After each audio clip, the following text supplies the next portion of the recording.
Masya Allah, kaifa halukum jami'an thayyibun. Khairin walhamdulillah. Alhamdulillah Ustaz. Kaif halukum Ustaz?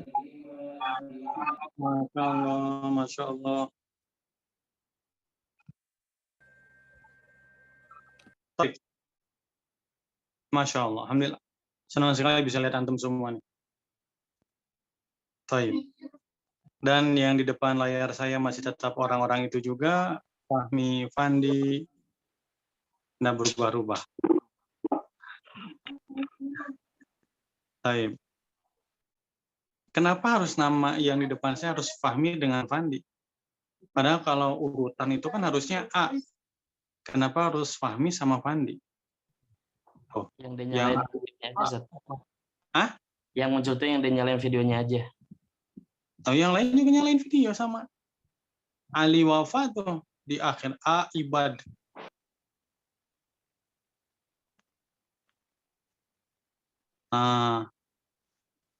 Baik. Kita mulai bismillahirrahmanirrahim. Baik. Untuk kajian selanjutnya, insya Allah kita hanya membicarakan fikih pentingnya saja ya. Untuk khilafnya, saya kira nggak usah dibahas lah. Tapi khilaf-khilafnya. Jadi biar kita segera khatam ini, nanti lebih dahsyatnya kita bukanya di Bulughul Maram. Nah, karena di sini pun kan terbatas hanya buku dengan, makanya kita ambil istinbatnya berkaitan dengan ayo. Belum tahu apa tergantikan. Belum tahu kawan-kawan dia. Sekejap.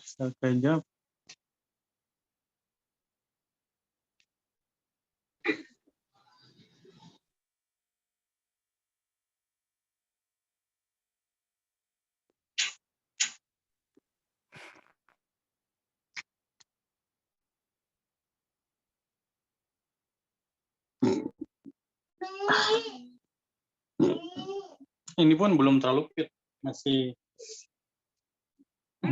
ada yang terasa. Baik. Kuisnya. Seseorang tidak khusyuk dalam sholat berjamaah.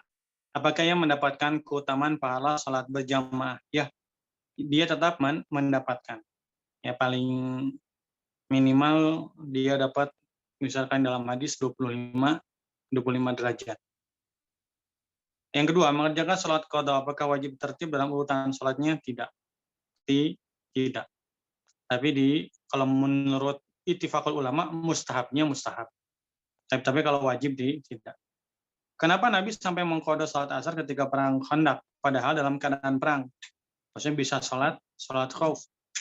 Karena sibuk berperang, dan ayat sholat khauf belum Allah turunkan. Yang keempat, bolehkah mengqada sholat secara berjamaah? Boleh. Karena Nabi mengqada sholat berjamaah. Sholat subuh berjamaah dan sholat asar berjamaah. 5. Seseorang sholat sunnah mutlak pada waktu yang dimakruhkan sholatnya. Apakah ia dapat pahala dari sholat sunnah mutlak tersebut? Tidak. Karena makruh. 6. Bolehkah mengqada sholat pada waktu makruh? Boleh. Karena sholatnya memiliki sebab. Atau karena dalil yang ada.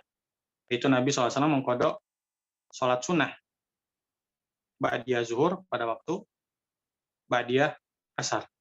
Kalau sholat sunnah aja boleh dikodok, maka sholat fardu lebih layak untuk dikodok pada waktu makruh. 6. 7.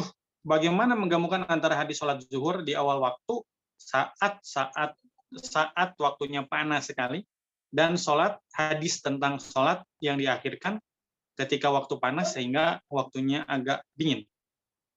Maka menggabungkannya adalah kebiasaan Nabi dalam sholat zuhur itu adalah di awal waktu, walaupun hawanya panas.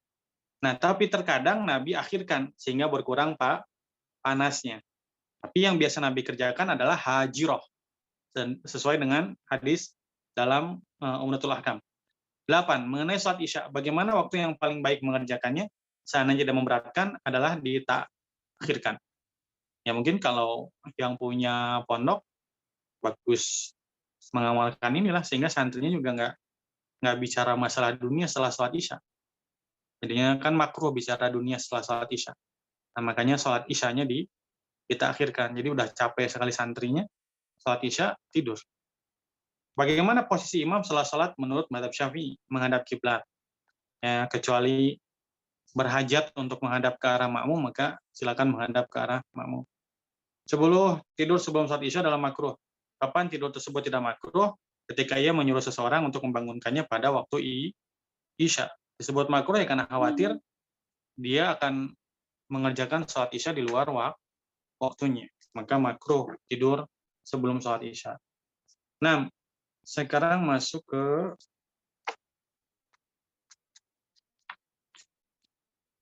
hadis yang ketiga ya, di syarahnya. Nah, bismillahirrahmanirrahim.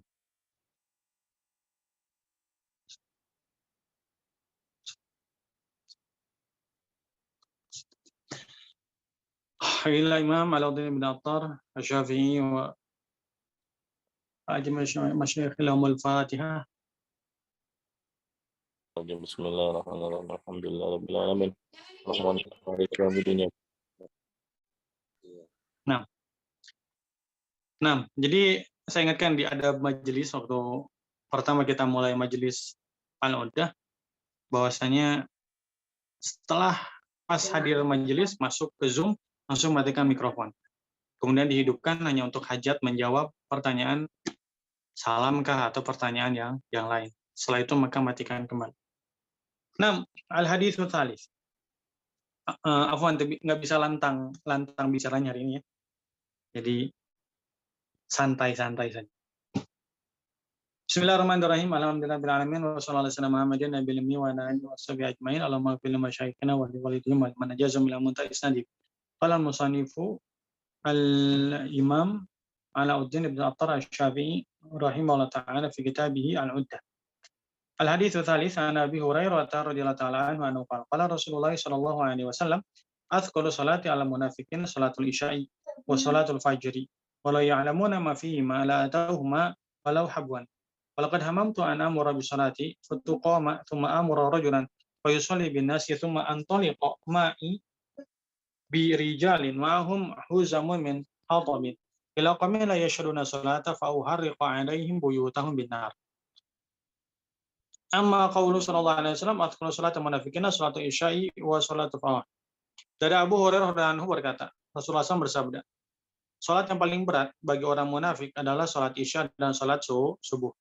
Kalau seandainya mereka mengetahui keutamaan dalam salat isya dan salat subuh, mereka pasti akan mendatangi salat isya dan salat subuh, mengerjakan salat isya dan salat subuh tersebut walaupun dalam keadaan merangkak. Sungguh aku telah berkeinginan untuk memerintahkan orang untuk memerintahkan sholat, maka sholat didirikan, kemudian saya perintahkan seseorang untuk menggantikan saya sebagai imam, maka seseorang tersebut menjadi imam di Masjid Nabawi, kemudian saya pergi bersama beberapa orang, sholat dikerjakan. Nah, nabinya keluar bersama beberapa orang. Bersama mereka beberapa ikat daripada kayu bakar. Untuk apa? Mendatangi mereka yang tidak mengerjakan sholat. Tidak mengerjakan sholat. Berarti sholat apa? Sholat berjamaah. Kemudian aku bakar rumah-rumah mereka dengan api. Nah, amma qauluhu sallallahu alaihi wasallam atqalu sholati 'ala munafiqin sholatul isya wa sholatul fajr. Kenapa dinamakan sholat yang paling berat?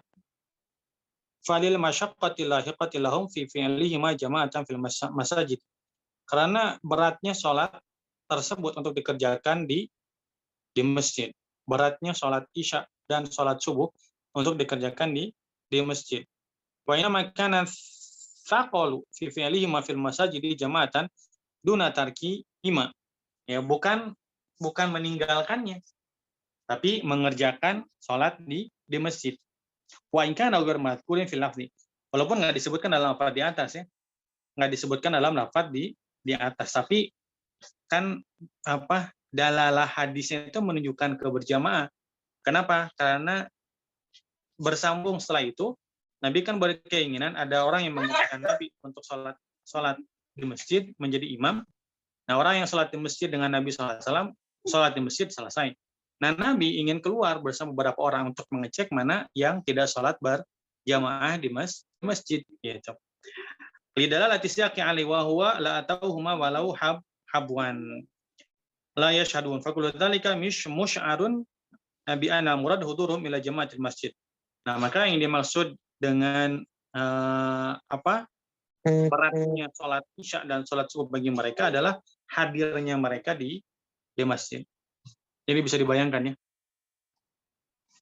hebatnya amal agama di zaman Nabi SAW, hebatnya dakwah di zaman Nabi SAW, sampai amal agama yang dibilang kalau di kita mistarura itu adalah sunnah muakkad, itu perkara sunnah muakkad pun bisa masuk ke dalam kehidupan orang-orang munafik, sehingga mereka sholat zuhur, sholat asyar, dan sholat maghribnya di masjid.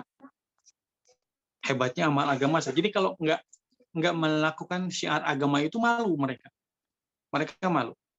Sekarang sifat malu udah tercabut, semua tercabut. Bukan orang munafik, orang Islam sendiri, mereka yang memang hatinya pun beriman kepada Allah Subhanahu Wa Taala, tapi berat juga untuk sholat ke masjid. Kenapa? Karena dakwah dan pengorbanan kita untuk menegakkan agama Allah tidak sehebat dakwah dan pengorbanan para sahabat. Nah, amal isya, kenapa sholat isya itu berat? Faliana waktu iwa'i ilal buyut. Karena waktu itu adalah waktu untuk pulang ke rumah, istirahat, wal istima' ma'al ahli, dan berkumpul bersama keluarga, wa istima'u dzulmatil laili, kemudian masuknya waktu malam, matala birahati min mata'ibi sa'ibin nahari. Taib dengan mencari istirahat karena capeknya kerja di waktu siang. Berat. Dia seharian penuh absen dari rumah, nggak melihat anak, nggak melihat istri, capek. Waktu itu pengen pulang ke rumah. Oh, apalagi kalau seandainya Nabi SAW ketika waktu awal-awal sholat ditakhirkan, oh gimana coba? Sholat di waktu akhir daripada malam, sahabat menunggu di masjid, bagaimana coba? Taib, itu waktu sholat isya. Wa amma subuh, adapun sholat subuh, fali'annaha waktu ladzati naum. Karena waktu subuh adalah waktu enaknya tidur. Taib, khususan fi syiddatil bardi. Apalagi kalau musim dingin.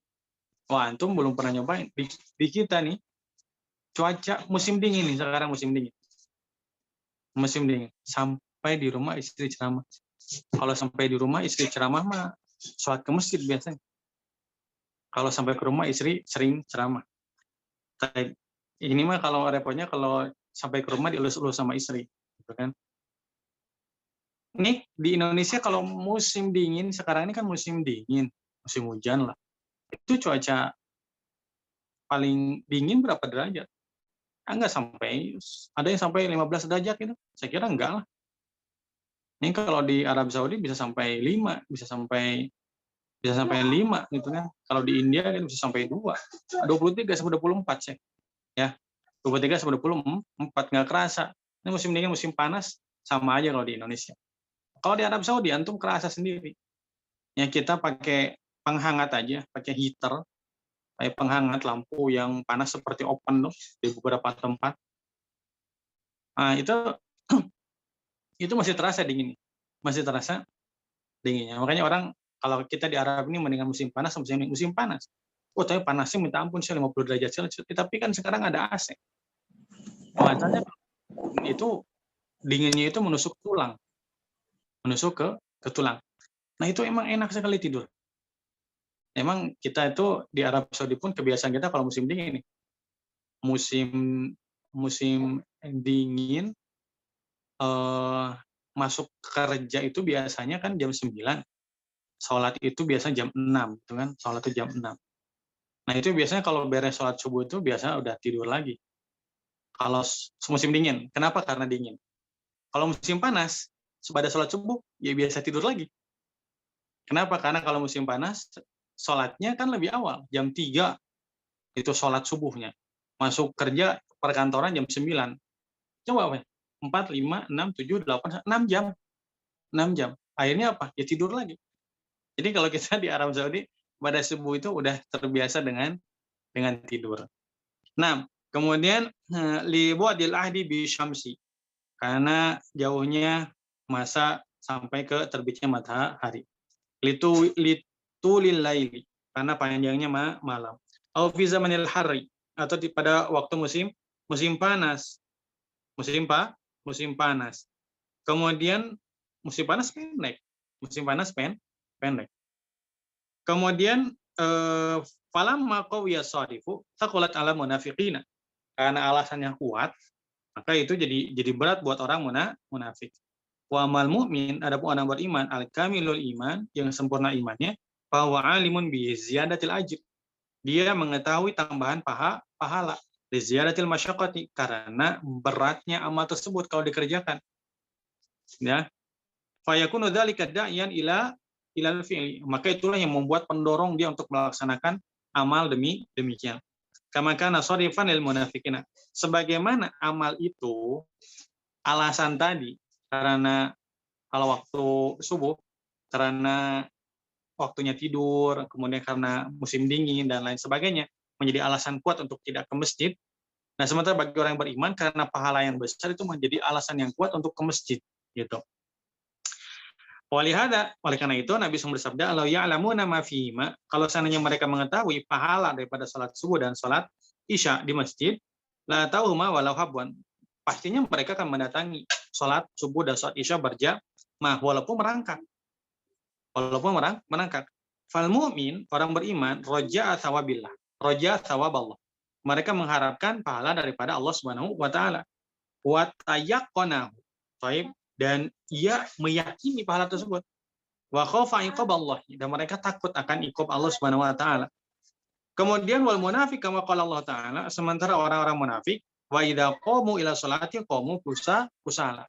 Nah, kalau mereka mendirikan salat, mereka mendirikan salatnya malasan.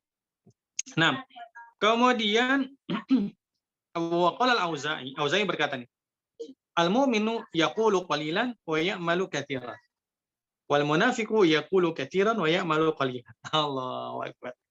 Orang beriman itu bicaranya dikit, tapi amalnya banyak. Bicaranya dikit, tapi amalnya banyak. Jadi kalau dibilang orang mukmin di zaman dulu, ini di zaman sahabat, mereka itu bicaranya dikit, tapi memberikan kesan yang demikian dahsyat bagi orang yang diajak bicara. Kalau seandainya Abdullah ibn Rawah hanya berkata, ta'al nu'minu sa'atan, ta'al nu'minu sa'atan, nu'minu birabbina, najlisu sa'atan, nu'minu birabbina sa'atan. Duduk sebentar, kita beriman kepada Allah sebentar. Itu bicara sebentar, iman tuh naik. Kenapa? Karena amal yang banyak. Orang munafik enggak, bacotnya yang banyak. Tapi ngomongnya ya banyak, amalnya sedikit. Sudah berlalu contohnya dalam bab wudu, Utsman bin Affan radhiyallahu anhu, Taib Nabi SAW. Jadi kalau orang nanya masalah wudu, dicontohin langsung. Nah, udah dicontohin, udah gitu baru jelasin, ini wudu yang benar seperti ini. Ini wudu Nabi SAW. Ini saya ngomong ini, coba hitung berapa detik. Ini wudunya Nabi SAW. Berapa menit, Pak? Sampai 1 menit? Nggak sampai 1 menit. Tapi amal yang dikerjakan itu lebih daripada omongannya. Ngambil air wudhu, tuangkan, kemudian praktekkan wudhu, semuanya. Kemudian sampai kaki. Udah gitu selesai. Amalnya yang panjang, ngomongnya sedikitnya. Kita pun demikian. Coba seperti demikian. Belajar kita untuk menerapkan demikian. Banyakin amal sehingga berkesan dalam omongan kita. Jadi kadang-kadang ilmu yang tinggi juga, kalau amalannya kurang, itu kesannya kurang menggigit buat nasihat. Kayak kalau diibaratkan, kalau sahabat ini amalannya 1 ton, bicaranya 1 os. Tapi amalan yang bicara yang 1 os dengan amal yang 1 ton, itu bisa mengislamkan 1 kaum. Kita ini amalannya 1 os, bicaranya 1 ton. Jadi bicara sedahsyat apapun sampai mulut kita berbusa, itu Kadang-kadang tidak bisa memberikan efek kepada orang yang kita ajak bicara. Nah, kemudian halaman 350. Halaman 350. Lah, nggak usah ya. Saya udah kasih tanda, cuma saya kira nggak terlalu lah, biar kita langsung bicara faidahnya. Saya ingatkan kita di sini kita bicara tentang faidah dalam mazhab Imam Syafi'i. Nah, untuk perbedaan lebih lanjut nanti di Bulughul Maram. Wafil hadis fawaid 351. Dalam hadis ini beberapa faidah. Minha adalil liman qala innal jama'ata fardu ain. Dalil bahwasanya salat berjamaah itu adalah fardu ain. Kenapa? Karena Nabi ingin membakar orang yang salat di rumah, membakar rumah orang yang salat di rumah. Wala syakka anna kadzalika fil jumu'ati, demikian juga dalam salat Jumat. Waqtalafal ulama fima ada taib. Sekarang bagaimana nih selain salat Jumat yang ittifaq ulamanya berarti salat Jumat nih. Bagaimana kalau selain salat Jumat gitu. Maka dikatakan yang bawahnya wajhud dalil. Kita nggak usah bahas yang atasnya. Wakila fardu kifayatin wa huwa qaulun fi madzhab Syafi'i. Fardu kifayah. Itu qaulun satu pendapat dalam mazhab Imam Syafi'i. Judulnya fardu kifayah. Kemudian Imam Malik, bahwa mukhtar inda jama'ati min muhaqqiqi ashabi Syafi'i. Yaitu fardu kifayah. Wa qala al-aktsaruna, dan mayoritas ulama mereka berpendapat tentang sholat berjamaah hukumnya apa? Iya sunnatun. Iya sunnatun. Taib, maka jumlah yang kecil mereka yang berpendapat bahwasanya itu adalah fardu ain. Fardu ain. Taib. Wajhud dalil liman qala inna fardu ain, mereka yang berpendapat bahwasanya hukumnya adalah fardu ain di hadis ini. Karena Nabi berniat ingin membakar rumah orang yang salat di rumah. Maka istidlalnya itu sehingga menghasilkan hukum fardu ain. Wa innahu in qila inna fardu kifayatin fa huwa kana qa'iman bi fi'li Rasulillah SAW. Mereka yang mengatakan fardu kifayah, ya hadis ini juga. Loh, gimana Ustaz hadis ini? Ya kan begini, Pak. Nabi kan ingin satu orang itu menggantikan posisi Nabi untuk sholat di masjid. Bisa difahami? Satu orang sholat mengimami di masjid. Dan sahabat yang ada di masjid sholat bersama orang tersebut. Sementara Nabi SAW nggak sholat berjamaah di masjid. Betul nggak?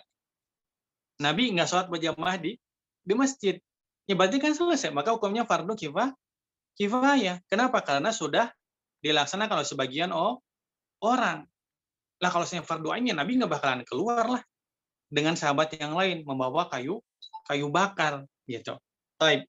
Kemudian wain kila ina sunnah. Nah, kalau ada yang pendapat mengatakan itu adalah sunnah, Pak. Fardu kifayah henteu, fardu ain ge henteu. Hukumna naon? Hukumna sunnah we. Dalilna mana? Dalilna hadis eta keneh. Hadis yang tadi juga dalilnya. Kenapa? Karena membakarnya nggak jadi. Membakarnya nggak jadi. Nabi hanya berkeinginan saja gitu. Maka kalau sudah demikian, maka sudah jelas bahwasanya itu adalah tidak masuk ke dalam fardu ain wala fardu kifayah. Hukumnya adalah sunnah muakkad. Kemudian halaman 354. Wa fi al-hathu al-balighu an huduri jama'ati fil masjid. Baik, ini adalah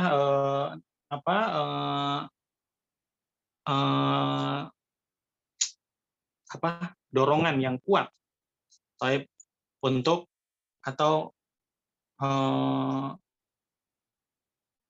targib yang kuat ya, nasihat yang kuat untuk menghadiri sholat berjamaah di masjid dalam sholat isya dan sholat fajar. Kemudian dalam hadis ini juga bolehnya menamakan sholat subuh dengan sholat fajar. Kemudian dalam hadis ini juga anal imam idza arada lahu syughlun yastakhlifu man yusalli bin nas. Seorang imam ratib, imam yang tetap di pesantren atau di mana atau di masjid, kalau ia ada halangan maka hendaklah ia tunjuk siapa yang menggantikan dia untuk menjadi imam di masjid. Kemudian wa fi jawazul insiraf ba'da iqamati sholati lil udhri. Bolehnya dia bolehnya kan gini nih. Kan ketika setelah adzan itu makruh kita keluar dari masjid. Ketika setelah adzan makruh kita keluar dari masjid. Nah, hadisnya seperti itu. Tapi pendapat ulama itu hukumnya makruh kalau tidak ada hajat. Lo gimana? Kan larangannya memang nggak boleh keluar dari masjid gitu kan? Ya karena hadis ini, Pak.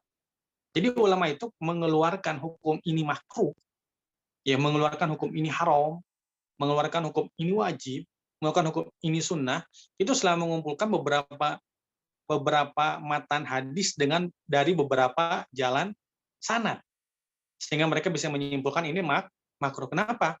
Loh, ini kan Nabi kan demikian. Nabi ingin menyuruh seseorang untuk sholat di masjid, menjadi imam, dan Nabi keluar. Kan tukomu. Nabi ingin memerintahkan sholat didirikan, iqomah. Nabi menunjuk satu orang untuk menggantikan Nabi jadi imam, Nabi keluar. Berarti boleh, kalau ada hajat. Kemudian, wastadalla bi ba'dhum ala jawazil uqubati bil mali wa madhhabu Malik. Nah, ini saya juga nggak tahu nih. Uqubah bil mal dari hadis ini dari mana ya uqubah bil mal? Ya, mungkin nanti bisa dicek ya. Dari yang mazhabnya Imam Malik nanti boleh dicek. Ya, berarti ini mazhabnya Imam Malik. Berarti selain Imam Malik maka uqubah tidak boleh menggunakan harta. Uqubah tidak boleh menggunakan harta. Paham ya? Yang belum jelas nanti boleh buka membakar rumah, uqubah mal. Membakar rumah, uqubah mal. Uqubah mal, membakar rumah. Bisa jadi uqubah bil mal. Kalau di mazhab Syafi'i, al-uqubah la yajuzu bil mal. Maksudnya ada satu iqab, hadnya sudah jelas, atau menghukum seseorang karena melakukan satu perbuatan yang melanggar hukum syariat, maka itu tidak boleh dihukum menggunakan harta. Tidak boleh dihukum menggunakan harta. Nanti untuk lebih jelasnya bisa buka di YouTube-nya Buya Yahya ya. Buya Yahya. Nah, jadi untuk itu ditahdir enggak sampai itu. Enggak, sekarang di luar bahasan itu. Maksudnya di sini saya ingin membahas uqubah bil mal, apakah menghukum hartanya, atau uqubah bil mal. Jadi menghukum dengan menarik harta. Bil muawadhah. Bil muawadhah. Kalau dalam mazhab Syafi'i uqubah tidak boleh dengan harta. Tapi menghukum seseorang ditarik hartanya. Dengan ditarik hukuman ini denda sekian. Hukuman ini denda sekian gitu. Tapi yang ingin jelasnya dibuka Buya Yahya aja. Dibuka Buya Yahya tentang hukuman dengan uang. Nah, kemudian wa fi anal afdali alil adar tahammul masyaqqati fil ityani ila jamaati. Paling afdal bagi mereka yang memiliki udzur untuk bisa menahan sakit, bisa menahan kesusahan dia untuk mendatangi sholat berjamaah. Kenapa? Karena Nabi SAW bersabda la tauhuma walau habwan. Jadi yang paling afdal, kalau enggak gimana Ustaz? Ya enggak apa-apa. Dia kan udzur. Ini kalau seandainya dia udzur dan misal dia bisa memaksakan, dia bisa menahan kesakitannya untuk mendatangi sholat berjamaah, maka itu adalah afdal. Kenapa? Karena Nabi SAW bersabda, kalau mereka tahu pahala sholat subuh dan isya berjamaah, maka pasti mereka mendatangi sholat subuh dan isya secara berjamaah, walaupun dalam keadaan merangkak. Wa ma'lum, dan ketahui, anna tiana sholati habwan la yakunu illa min udhrin. Orang yang datang ke masjid dengan cara merangkak, itu kan pastinya kan punya udzur. Betul nggak? Pastinya kan punya udzur. Bukan seseorang yang sehat tiba-tiba merangkak ke masjid gitu kan. Enggak, dia pasti kan udzur. Kenapa merangkak ke masjid? Karena kakinya misalkan nggak bisa digerakkan. Kenapa merangkak ke masjid? Misalkan karena sakit, gitu kan. Nah, jadi yang paling afdal dia tetap berangkat sholat berjamaah ke masjid isya dan subuh. Hadis yang keempat. An Abdullah bin Umar radhiyallahu taala anhuma an Nabi sallallahu alaihi wasallam qala idza sta'dzanat ahadakum imra'atuhu ilal masjidi fala yamna'ha. Qala faqala Bilal bin Abdullah wallahi lanamna'ahunna lanamna'uhunna. Nah, afwan. Lanamna'uhunna. Qala fa aqbala alaihi Abdullah fasabbahu sabban sayyan. Ma sami'tuhu sabbahu mislahu qat wa qala ukhbiruka an Rasulillah sallallahu alaihi wasallam wa taqulu wallahi lanamna'uhunna wa fil lafdhin la tamna'u ima Allahi masajidallahi. Dari Abdullah bin Umar radhiyallahu anhu beliau berkata, dari Nabi SAW bersabda, kalau istri kalian, istri salah seorang di antara kalian minta izin untuk ke masjid, maksudnya sholat ke masjid, maka janganlah kalian larang dia untuk ke masjid. Janganlah larang dia untuk ke masjid. Kemudian Bilal bin Abdullah, putra Abdullah bin Umar, dia berkata, demi Allah saya akan melarang perempuan-perempuan untuk sholat ke masjid. Maka Ibnu Umar, bapaknya, datang kemudian mencaci anaknya dengan cacian yang sangat kasar, gitu kan? Yang tidak pernah aku mendengar ia mencaci seseorang seperti itu. Kemudian dia berkata, saya mengabarkan kepada kamu dari Rasulullah SAW, dan kamu bilang demi Allah saya akan melarang mereka. Rasulullah mengizinkan, kamu melarang. Kemudian dalam riwayat yang lain dijelaskan, janganlah kalian larang hamba-hamba wanita Allah Subhanahu wa taala daripada masjid-masjid Allah Subhanahu wa taala. 6. Wa qawlu idza stadanat ahadakum imra'atu ila masjid. Muqtadu adamil man'i al-ibahatu lahunna fil khuruji ila masjid ila salat. Yaitu kebolehan bagi istri-istri untuk keluar rumah untuk salat berjamaah di masjid. Wa yalzamu minan nahyi anil man'i. Taib idza talabat dalika. Taib, kalau mereka meminta perkara demikian, anha kanas mamnu'ah minal khuruji min baiti zauji li ghairi dzalika. Berarti begini, kalau mereka meminta izin, berarti mereka itu sebetulnya tidak boleh keluar dari dalam rumah suaminya kecuali dengan izin suaminya. Jadi keluar kemanapun harusnya mereka izin kepada suaminya. Li'annahu law kana jaizan lahal khuruj lam yakun linnahyi anil ma'i minal khuruji faidah. Kalau seandainya mereka boleh untuk keluar rumah, istri ini, kalau seandainya wanita yang sudah menikah, dia boleh keluar dari rumah suaminya bebas begitu aja. Nah, terus kenapa dilarang? Kenapa ada perintah janganlah kalian melarang mereka? Janganlah kalian melarang mereka. Kalau seandainya sebelumnya sudah diperbolehkan untuk keluar rumah. Jadi menandakan wanita-wanita di zaman Nabi SAW, mereka itu jarang keluar rumah. Jarang keluar rumah, kecuali dengan izin daripada suami-suami mereka. Wajib kan kalau sekarang ada istri-istri seperti demikian, mau kemana aja, suaminya lagi kerja di telepon. Tapi saya mau berangkat ke rumah ini, udah gitu di telepon, udah gitu, ya udah boleh silakan, gitu kan. Nah itu kan dahsyat demikian. Jadi apa sih ibaratnya mengingatkan. Jadi kalau ada satu orang tua kita itu sering cerita. Jadi buatlah kita ketika berbicara dengan seseorang mengingatkan mereka kepada zaman Nabi SAW dengan para sahabat. Ya kalau kita hanya berbicara aja, bukan hanya berbicara tapi menghidupkan suasana demikian, udah dahsyat sekali.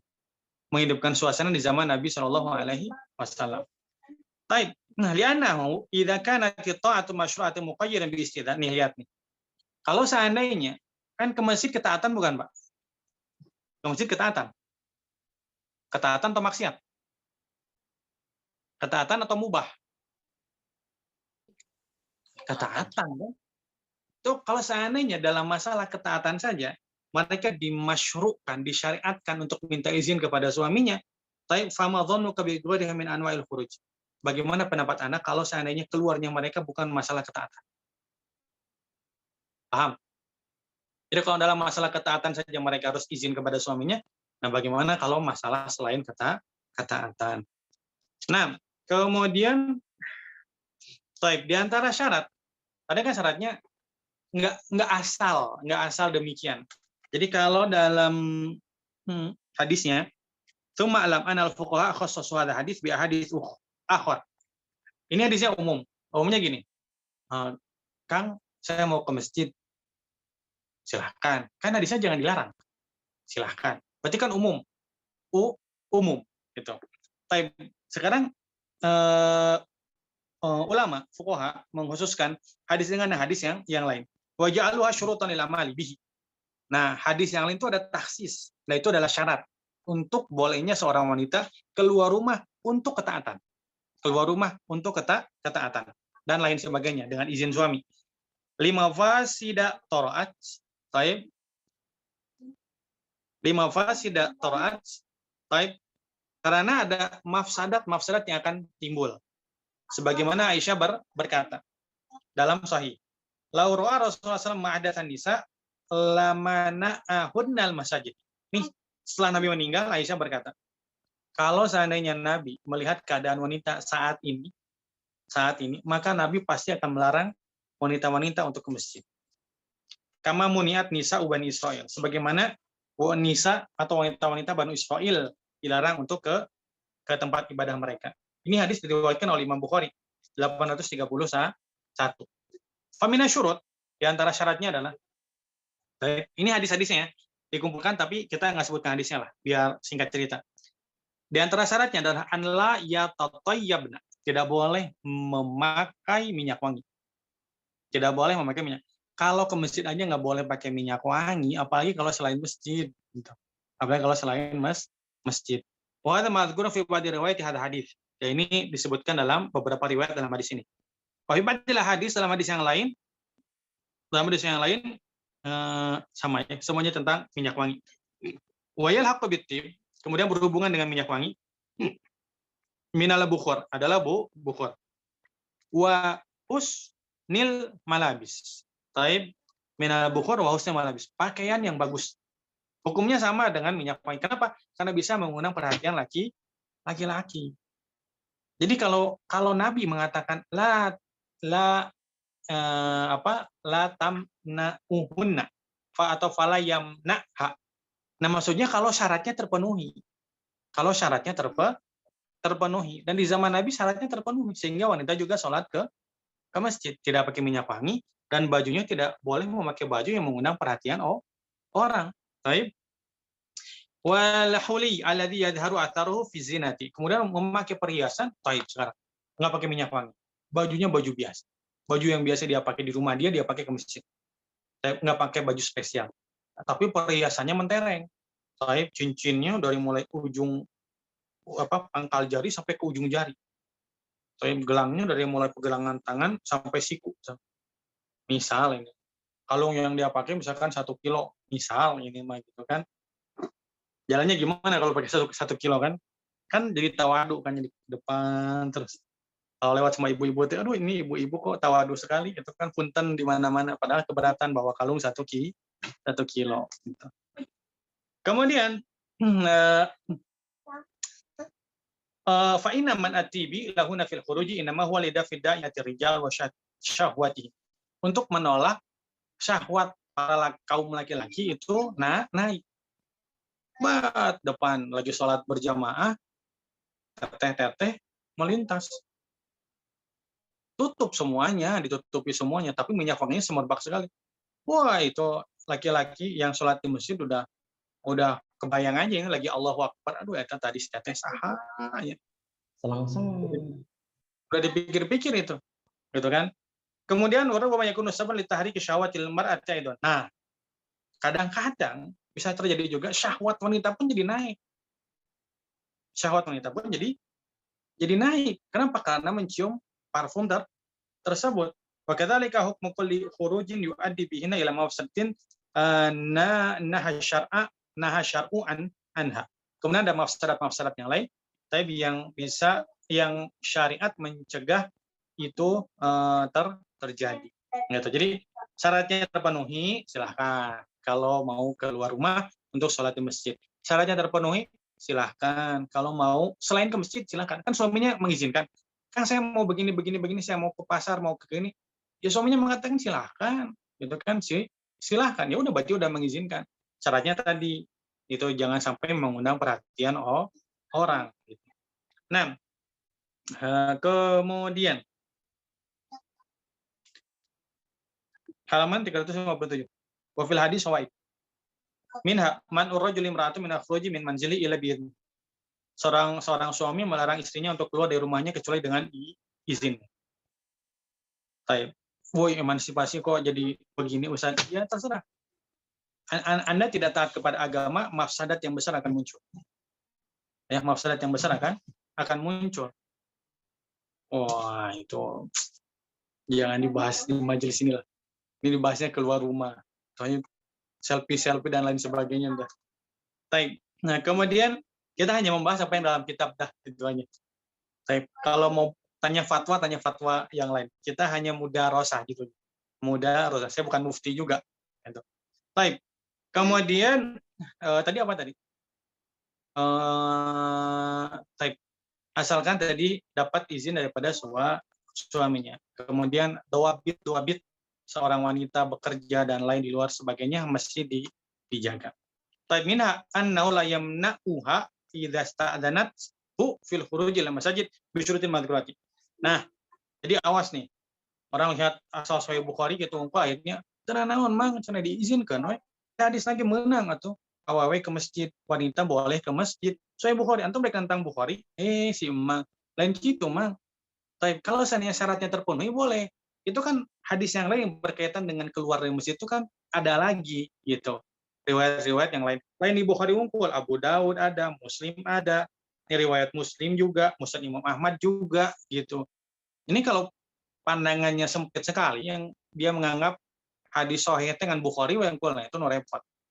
Jadi mun Bukhari A walaupun mansuh gitu kan diamalkeun gitu kan. Baik. Kemudian sampai ke jadi boleh wanita ke masjid setelah minta izin dan syarat-syaratnya terpenuhi. Peminha al-adabu ma sunnah wa an la tu'aridu bi sahihir radi wal akhdhi bir ra'i. Baik. Kemudian al-adab ma sunnah, ada berbarengan dengan sunnah. Tadi boleh mu'tarid alaiha, memberikan ta'dib, memberikan pelajaran kepada mereka yang membantah. Warad alaiha birra'ihi. Kemudian membantah mereka berpendapat dengan pikiran mereka. Kemudian bolehnya untuk wasabbuhu. Kemudian mencacinya. Ya ini kan yang dicaci anaknya sendiri ya tenang naon lah. Kalau saya punya kawan aja punya pondok pesantren besar di Jawa Tengah, itu Pak Yainya itu kalau sama orang lain itu kasarnya minta ampun. Jadi gamplong. Saya kira Pak Yai itu pernah sampai di rumah saya, singgah di rumah saya, lagi ceramah, pas lagi ceramah di rumah saya, udah gitu Pak Yainya itu kan udah tua gitu kan, maksudnya dia capek gitu kan, ceramah lama gitu kan, disodorin bantal untuk nyender. Itu kawan saya itu mau ditempeleng sama Pak Yai. Namanya biar semuanya tahu Pak Yai Mukhlisun lah. Pak Yai Mukhlisun rahimahullah taala. Taib. Kalau mau siapin dari tadi, ganggu konsentrasi saya katanya. Itu orang baru dikenal. Itu mau digamplang gitu. Orang baru dikenal. Santrinya, wah kalau saya dengar itu gamplangannya udah banyak. Bahkan sampai satu orang yang dipanggil, ada satu orang buat kesalahan di pondok. Kalau udah parah dilaporkan ke Pak Yai. Panggil orangnya nang. Orangnya panggil. Kalau waktu itu ada santri yang mau menghadap, bukan orang yang melakukan kesalahan. Dan dia yang sampai duluan, ngetok pintu duluan. Assalamualaikum, Pak. Masuk nang. Nggak ngomong apa-apa langsung digamplang. Flang. Kamu katanya melanggar peraturan pesantren. Nggak boleh gitu lagi. Suruh keluar. Pada gitu datang lagi orangnya.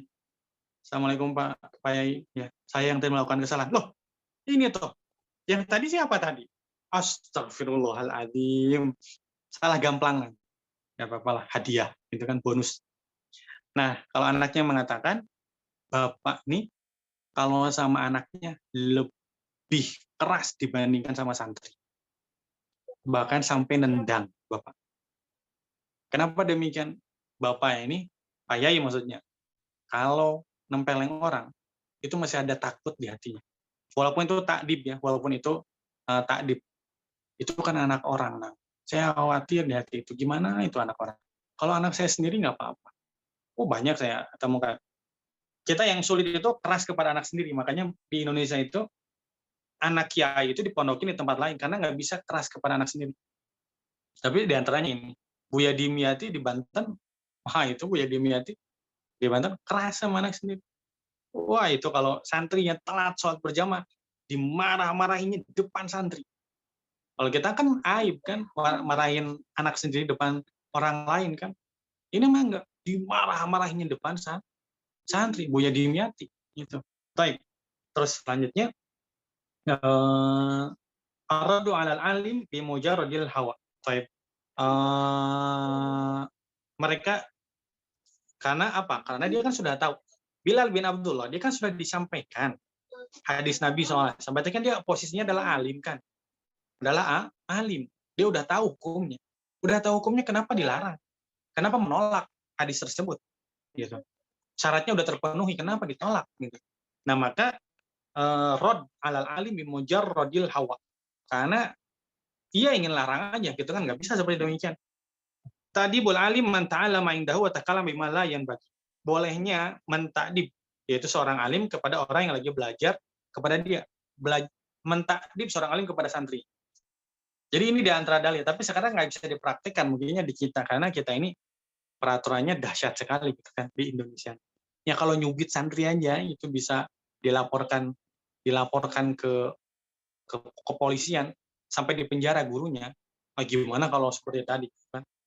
Kalau seperti kami di zaman dulu, kita disebut goblok tuh biasa. Tapi guru saya itu kalau di luar tuh lembutnya minta ampun, Mbak. Minta ampun. Kalau di luar pelajaran juga lembutnya minta ampun. Kalau dengan saya, makan senampan dengan saya. Makan sampan dengan saya. Minum dituangin. Kalau ada apa-apa ditraktir. Tapi kalau lagi di kelas, misalkan nggak bisa ngirob, itu disebutnya goblok. Goblok. Begitu itu bisa mah nih. Wah. Tapi pertama sakit hati. Tapi kalau udah biasa mah jadi enak aja, lebih sering dikenal ustad, gitu kan. Nah udah gitu ya sering saya bilang yang ulai kepetu gada kemamu gitu kan, bahlul ente, wah segala macam. Wah itu kata-kata yang nggak mungkin keluar dari seorang ustad itu. Wah gimana? Dalilnya ada di sini.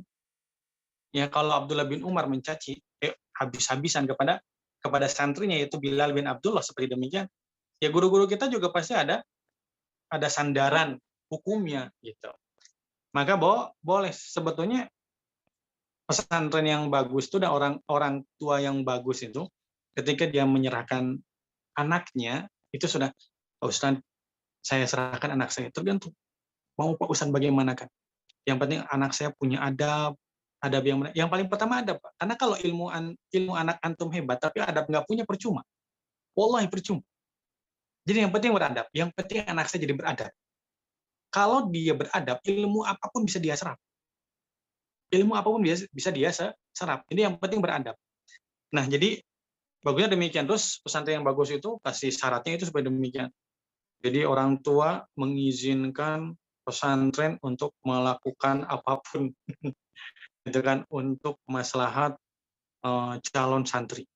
Ya udah, saya tanda tangan, selesai. Baik. Kemudian taqdimu haqqillahi ta'ala wa haqqi Rasulullah SAW ala ghairi. Mendahulukan hak Allah, mendahulukan hak Nabi SAW kepada selain Allah dan Rasul. Wa minha al-qawlu bil haqqi sawan kana al-qawl lahu qariban aw ghairahu. Mengatakan perkara yang hak. Mengatakan perkara apakah itu tidak akan menjadi sebuah doa. Ya karena intinya ketakdib. Bukan sungguh-sungguh. Intinya ketakdib. Banyaklah. Misal waihaka sakulat ka ummuka. Semoga kamu mati, semoga kamu segala macam. Nah, jadi ketika apa yang keluar dan itu adalah cerminan daripada hati, nah maka itu yang tidak boleh. Nah, kemudian yaitu di antara pendapat yang demikian, di antara taruhlah sekarang kita ini ada beberapa ikob khusus, beberapa. Karena kita kan nggak boleh mukul, nggak boleh bilang yang kasar atau lain sebagainya. Hanya kita buat ikob yang lain. Kita buat ikob yang lain. Nah, ketika santri salah buat ikob, kemudian kan ada waktu nelpon kepada orang tuanya. Dia telepon orang tuanya, saya kena ikob begini, bisa jadi malu gini. Hanya orang tuanya nelpon. Hanya orang tuanya bilang begini, Pak Ustadz, kita dalam mentarbiah santri, contohlah Nabi Muhammad SAW. Waduh. Jadi contohlah Nabi Muhammad SAW. Lemah lembut dalam berdakwah, lemah lembut dalam mendidik sahabatnya gitu. Wah, saya bilang ini orang nggak tahu juga ya waktu Nabi mendidik Ka'ab bin Malik gitu kan. Ka'ab bin Malik 40 hari salamnya nggak dijawab, Cok. Ka'ab bin Malik itu jangankan salam yang nggak dijawab, tapi diajak ngobrol pun nggak sama Nabi SAW. Coba bagaimana demikian? Nah, kalau santri baru bolehlah seperti demikian. Hukumnya sama dengan Arab Baduy. Hukumnya sama dengan Arab Baduy yang kencing di masjid. Nah, itu santri baru. Kalau santri lama, yang sudah 5 tahun, 6 tahun, dia tahu peraturan pesantren dan masih demikian, ya itu nggak ada toleransi, betul. Nggak ada toleransi. Taib. Hadis yang kelima, terakhir. An Abdullah bin Umar radhiyallahu anhu qala sallaitu ma'a Rasulillah sallallahu alaihi wasallam raka'ataini qabla dhuhri wa raka'ataini ba'da dhuhri wa raka'ataini ba'da jum'ati wa raka'ataini ba'da maghribi wa raka'ataini ba'da isya'i wa fil lafdhin fa amma al-maghribu wal isya'u wal jum'atu fa fi baiti. Afwan. Yang tadi sebisa mungkin ya kita tidak mengucapkan demikian. Tapi kalau seandainya demikian pun dalam ta'dib Ibnu Umar kemudian Nabi SAW itu pernah demikian karena itu ungkapan, menjadi ungkapan. Sakulatka umuka dan lain waihaka ya. Waihak celaka kamu gitu kan. Nah, itu pernah. Jadi ketika kesalahannya itu tinggi, kesalahannya itu besar gitu kan. Dan Nabi tahu mereka yang dibilang demikian itu siapa. Ini Abdullah bin Umar tahu siapa yang bilang demikian. Siapa target dakwahnya siapa? Yaitu anak beliau sendiri. Anak beliau sendiri. Nah, jadi Nabi tahu nih keadaan mad'unya siapa. Makanya kalau dalam kaidah dalam dakwah itu qul hadhihi sabili ad'u ila Allahi ala basiratin. Katakanlah Muhammad ini adalah jalan saya mengajak manusia kepada jalan Allah ala basiratin. Di atas ilmu. Di atas ilmu. Ada yang mengatakan di atas yakin. Di atas ilmu. Kalau di atas ilmu adalah ilmu apa yang kita sampaikan dan ilmu orang yang kita ajak bicara. Nah, yang diajak bicara siapa? Apakah dia orangnya imannya kuat, atau dia orang baru, imannya lemah, ilmunya lemah. Nah, maka berbeda dalam muamalah atas kesalahan mereka. Nah, nanti inti dalam cara dakwah, itu bisa baca di buku saya, itu judulnya Al-Arba'un dalam uslub dalam dakwah. Nanti kitabnya tanya ke Kang Sandi. Baik, dari Abdullah bin Umar radhiyallahu anhu berkata, aku sholat bersama Nabi SAW 2 rakaat sebelum zuhur, 2 rakaat setelah zuhur, 2 rakaat setelah Jumat, 2 rakaat setelah maghrib, 2 rakaat setelah isya, dan dalam riwayat yang lain, adapun maghrib dan isya dan Jumat itu dikerjakan di rumah beliau. Nah, halaman 360. Oh, salah. Ini ulumul hadis. Halaman 362. Berkaitan dengan sholat sunnah sebelum maghrib. Wa Sahih Bukhari. Dalam Sahih Bukhari, An Ibnu al-Mughaffal, dari Ibnu al-Mughaffal, Nabi SAW bersabda, "Shallu qabla maghrib." Salatlah sebelum maghrib, perintah nih. Qala fi tsalitsah, 2 kali nyebutnya shallu qabla maghrib. Shallu qabla maghrib. Yang ketiga kalinya shallu qabla maghrib liman syaa, bagi mereka yang ingin salat qabla maghrib. Nah, wa fi sahihain, dalam Bukhari dan Muslim juga, dari Ibnu Mughaffal juga, dikatakan baina kulli adzana ini shalah. Di antara 2 adzan, yaitu adzan dan iqamah, itu ada salat. Apa aja? Di antara 2 adzan itu ada salat. Al-murad yang dimaksud adalah di antara adzan dan iqamah. Taib. Hadhihi jumlatun min al-hadits fi sunan ratibati ma'al faraid. Ini adalah yang dimaksud adalah sunnah rawatib. Qala jumhur ulama berkata wasabu syafi hadin nawafil madhkuratu fi hadhil ahadits jami'uha mustahabbah.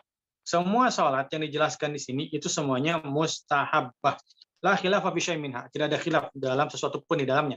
Ila fi raka'ataini qabla maghrib, kecuali dalam 2 rakaat qabla maghrib. Fa inna fihima wajhaini ila sabi syafi. Karena di dalamnya ada dua wajah. Taib daripada ashabu syafi. Ashharuhuma, yang paling masyhur menurut ashabu syafi ada istihbab, tidak mustahab. Jadi salat sunnah qabla maghrib tidak mustahab.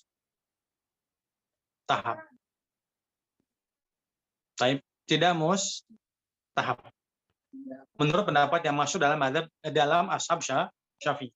Wal muhaqqiquna minhum qalu bistihbabihima. Nah, adapun muhaqqiqun, ahli tahqiq itu mereka berpendapat bahwasanya mustahab. Jadi kalau dalam mazhab Syafi'i itu sendiri ada yang mengatakan mustahab, ada yang mengatakan tidak mustahab. Jadi kalau ada pondok misalkan mazhabnya Syafi'i karena memilih pendapat yang masyhur, beres adzan maghrib misal langsung qomat maghrib gitu. Nah, tapi ahli tahqiq dalam mazhab Syafi'i mengatakan mustahab. Li hadits Ibnu Mughaffal wa hadits ibtidarihim as-sawariya bihima wa huwa fi sahihain. Nah, jadi ada sama dalam sahih Muslim kalau Bukhari juga ya, Bukhari dengan Muslim. Bukhari dengan Muslim. Jadi sahabat ketika setelah azan maghrib itu langsung segera sholat sunnah qobliyah maghrib, langsung ke tiang-tiang masjid gitu kan, menandakan masyru'iyahnya sholat sunnah qobliyah maghrib. Baik. Kemudian, nah kenapa ada yang mengatakan ada istihbab walaupun itu dalam Bukhari dengan Muslim? Ya karena ada keterangan yang lain yang mana yang tadi mengatakan liman syaa dan keterangan yang lain bahwasanya setelah maghrib itu adalah setelah azan maka langsung sholat. Tapi di antaranya dalam mazhab yang saya baca dalam Syarah Mishkat, Ahmad Ali Saranpuri mengatakan demikian. Tapi memang kenyataannya di mazhab Hanafi pun mereka tetap sholat qobliyah maghrib. Nah,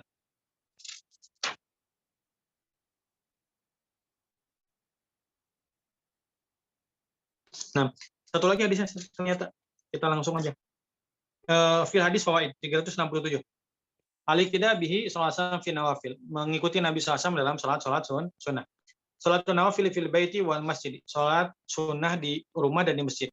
Wa ghairihima, dan di selain rumah dan di masjid. Wa in kana fil baiti afdal. Walaupun mengerjakan salat sunnah di rumah itu lebih afdal.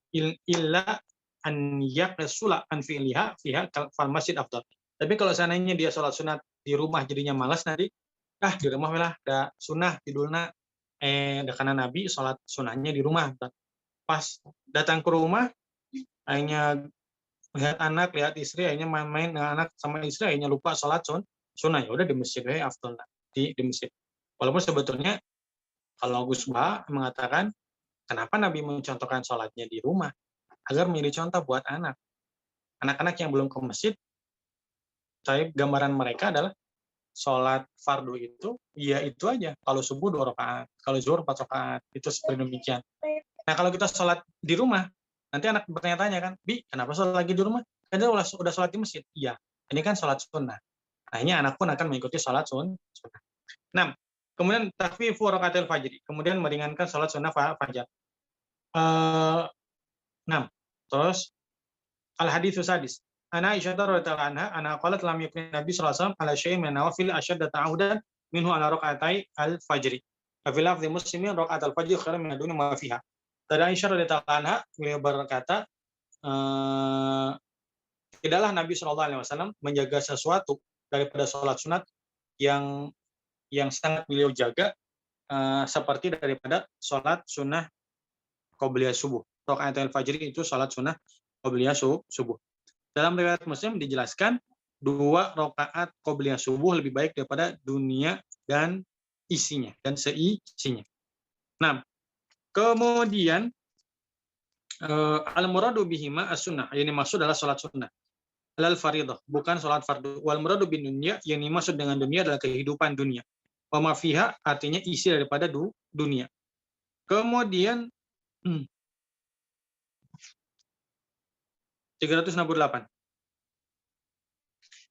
Salat qobliyah subuh itu hukumnya sunnah, bukan wajib. Karena perkataan Aisyah radhiyallahu anha, ala syai'in min nawafil. Kan judulnya juga nawafil. Maka salatnya sunnah. Kemudian enggak usah udah selesai, nanti selanjutnya kita bahas bab adzan. Masya Allah. Alhamdulillah ya. Kalau sampaikan. Tadinya saya mau ngajar setengah jam aja. Ternyata kalau udah ngajar, jadi lupa sakitnya. Baik. Wa hadza akhiru wallahu a'lam wa sallallahu alaihi Muhammadin nabiyina wa ala alihi wa sahbihi ajmain. Subhanakallahumma wa bihamdika asyhadu an la ilaha illa anta astaghfiruka wa atubu ilaik. Assalamualaikum warahmatullahi wabarakatuh.